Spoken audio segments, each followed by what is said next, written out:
क्या देशभक्ति, मतलब देशभक्ति किसको कहते हैं? भारत माता की जय देशभक्ति है। भारत माता की जय बोल करके आप जो है जासूसी करो, पाकिस्तान को बेचाओ। भारत माता की जय बेच करके जो है देश में जो है हिंदू मुसलमान करो। भारत माता की जय बोल करके ब्राह्मण मुसहर करो। भारत माता की जय बोल करके महाराष्ट्र बिहारी करो। क्या है देशभक्ति? देखिए, मैं आज तक समझ नहीं पाया कि अंततोगत्वा देशभक्ति होती क्या है या उसको प्रमाणित कैसे की जाती है।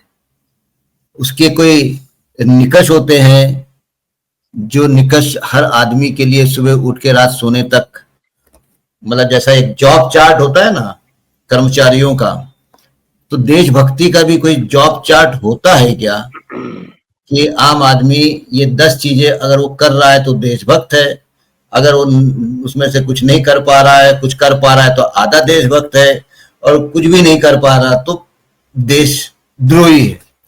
तो देशभक्त होने के पैमाने क्या है भाई? जब देश आजाद होने का था और स्वतंत्रता आंदोलन चल रहा था, तो देशभक्ति का संदर्भ ये था कि भारत माता बोलो या अंग्रेजों के चुंगल से जो है, जो बाहरी ताकत आके कब्जा कर ली है, हमें अपने देश का निर्धारण करने का अधिकार, और उस अधिकार की चेतना ही देशभक्ति थी। और वो देशभक्ति ने फिर उस समय का माइटी पावर, उस समय का, वो सिर्फ इंग्लैंड ही था, दूसरा था नहीं। उसको फिर वो जो है ना नंगा भूखा इन जो है उसने उसको हरा दिया। अब 47 के बाद देशभक्ति का संदर्भ क्या है ये भी समझना पड़ेगा भाई। 47 के बाद देशभक्ति का एक जो संदर्भ है वो ये है कि ये देश जो बनाया गया है, बना है हमने, उस लक्ष्य के प्राप्ति के लिए कटिबद्ध होना, सामूहिक रूप से प्रयत्न करना, और वो लक्ष्य जो है वो हमारे संविधान ने निर्धारित किया है। क्या क्या निर्धारित किया है? संविधान ने देश के चरित्र को निर्धारित किया है। कैरेक्टर ऑफ द स्टेट क्या था? वो था लोकतंत्र, डेमोक्रेसी, वो था सेकुलरिज्म, धर्मनिरपेक्षता, और वो था सोशलिज्म या सोशल जस्टिस कह लीजिए भारतीय संदर्भ में। और फिर उसने कहा कि भाई अधिकार, लोगों के अधिकार और कर्तव्य, और सरकारों की जिम्मेदारी, और विभिन्न संसदीय संवैधानिक, नॉट संसदीय, संवैधानिक संस्थाओं के सीमाएं वगैरह वगैरह वगैरह। और ये देशभक्ति 1950 के बाद उसका संदर्भ बदल गया। अब मुझे बताइए इसको हम कैसे कहे कि धनंजय भाई आप मुझसे थोड़े से कम देशभक्त हो, और नहीं नहीं सैयद साहब आप ऐसा लगता है कि मुझसे ज्यादा देशभक्त हो, और भरत भाई इतने दिन मैं साथ में आपके हूं, नहीं पता ही नहीं चल रहा आप देशभक्त हो कि देशद्रोही हो। और प्रफुल्ल भाई से ये समझने की कोशिश कर रहा हूं कि मुझे समझाइए, वो समझा नहीं पा रहे। तो करे क्या? मतलब मैं देशभक्त हूं ये मैं सिद्ध कैसे करूं? ये तो बताओ। क्या मैं भूखा हूं और कुछ नहीं बोलता हूं तो ये मेरी देशभक्ति है? मैं बेरोजगार हूं, कुछ नहीं बोलता हूं, क्या मैं सच्चा देशभक्त हूं? मैं गरीबी के दलदल में पीढ़ी दर पीढ़ी फंसी हुई है, हम कुछ नहीं कहना चाहते, क्या ये देशभक्ति है?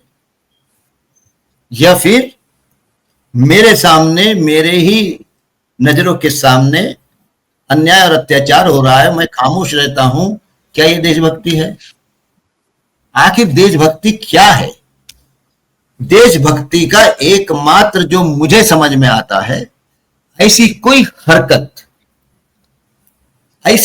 हरकत जिससे देश को नुकसान हो, समाज को नहीं, देश को नुकसान हो, देश की आजादी, देश की तंत्र को नुकसान ना हो, और इरादे से किया हुआ नुकसान, मुझे लगता है कि यही देश के खिलाफ की गई कार्रवाई है। बाकी मैं सुबह उठता हूं, दफ्तर जाता हूं, घर में आता हूं, बच्चों को पढ़ाता हूं, ये सामान्य जीवन है।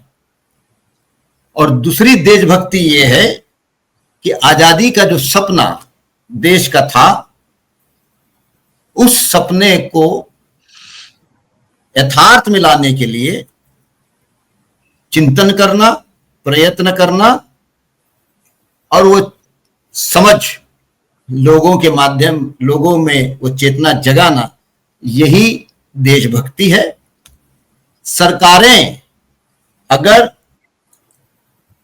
संविधान के स्कीम ऑफ कॉन्स्टिट्यूशन जिसको कहते हैं, जिसे मतलब कॉन्स्टिट्यूशन, संविधान के सपनों को साकार करने का काम किसका है? बुनियादी तौर पर सरकार का है, और सरकार उस सपनों को साकार करने के लिए नीतियों के माध्यम से, नीतियां वो ऑपरेटिव पार्ट है। अगर संविधान हमारे ये कह रहा है कि सरकारों को ऐसी नीतियां बनानी चाहिए जिससे हैव्स एंड हैव नॉट्स के बीच की खाई पटनी चाहिए, देश का संपत्ति देश के अवाम के जीवन में बदलाव लाने के लिए इस्तेमाल होना चाहिए, ना कि उसका चंद लोगों के हाथ में केंद्रीकरण होना चाहिए। ये बात कहना देशभक्ति है। अगर सरकार ऐसी नीतियां बनाती है कि अवाम देश की संस्थाएं, देश के संसाधन से वंचित हो रही हो, और वो संसाधन कुछ लोगों के हाथ में केंद्रित हो रही हो, उसकी खिलाफत करना, ये देशभक्ति है। इसको खामोश होके समर्थन करना, मैं समझता हूं ये देशद्रोह है। देशभक्ति के लिए सीमा से सटे हुए किसी भी देश के खिलाफ या किसी भी देश के खिलाफ आवाज बुलंद करना या उसे गाली बकना, ये देशभक्ति हो नहीं सकती।